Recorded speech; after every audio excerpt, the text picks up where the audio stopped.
এই পৃথিবীতে মানুষের কত শত সুযোগ সুবিধা আসে যায়। প্রথমবার যদি সেই সুযোগ কাজে লাগাতে ব্যর্থ হয়, তাহলে দ্বিতীয়বার সেই সুযোগ কাজে লাগাই। দ্বিতীয়বারও যদি সেই সুযোগ কাজে লাগাতে ব্যর্থ হয়, তাহলে একজন মানুষ তৃতীয়বার সেই সুযোগ কাজে লাগানোর চেষ্টা করে। কিন্তু সম্মানিত হাজিরিন, এই জীবনের সামান্য সময়, এই জীবনের হাতে গোনা কয়েকটা মুহূর্ত, এই জীবনের হাতে গোনা কয়েকটা দিন মাত্র, এই সুযোগটা যদি হাতছাড়া হয়ে যায়, ভালো কাজে যদি আমি ইনভেস্ট না করতে পারি, যদি এই জীবনের এই মূল্যবান সময়টা যদি আমার ব্যর্থ হয়ে যায়, তাহলে এই সময় কিন্তু আর ফিরে পাবো না। এই সময় কিন্তু আর আমরা চাইলেও ফিরে পাবো না। যেমনভাবে আমরা এক সময় শৈশবে ছিলাম, শৈশব থেকে আমরা মধ্য বয়সে উপনীত হয়েছি, শৈশব থেকে আমরা যৌবনকালে উপনীত হয়েছি, শৈশবকালেই আমরা অনেকেই বার্ধক্যে পৌঁছে গেছি। এই বার্ধক্য বৃদ্ধ মানুষটা, এই মধ্যবয়সী মানুষটা, এই যৌবক মানুষটা যখন শৈশবে ফিরে যেতে চাইবে, সে কিন্তু কঠিন কালেও সেই শৈশবের কালে আর ফিরে যেতে পারবে না।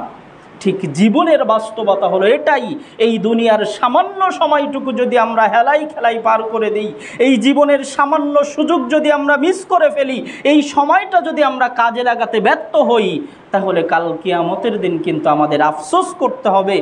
যে আফসোসের কথা আল্লাহ রাব্বুল আলামিন জানিয়ে দিয়েছেন সূরা আনআম 6 নম্বর সূরা 27 নম্বর আয়াতে আল্লাহ রাব্বুল আলামিন জানিয়ে দিয়েছেন, ওয়ালাউ তারা ইদ উকিফু আলান নারি ফাকালু ইয়া লাইতানি নুরাদ্দু।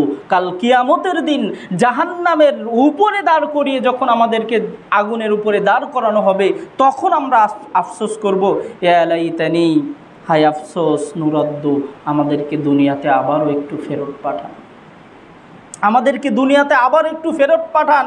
যে সময়টা আমরা হেলাই খেলাই নষ্ট করে দিয়েছি, সেই সময়টা আমাদেরকে আবার একটু দেন।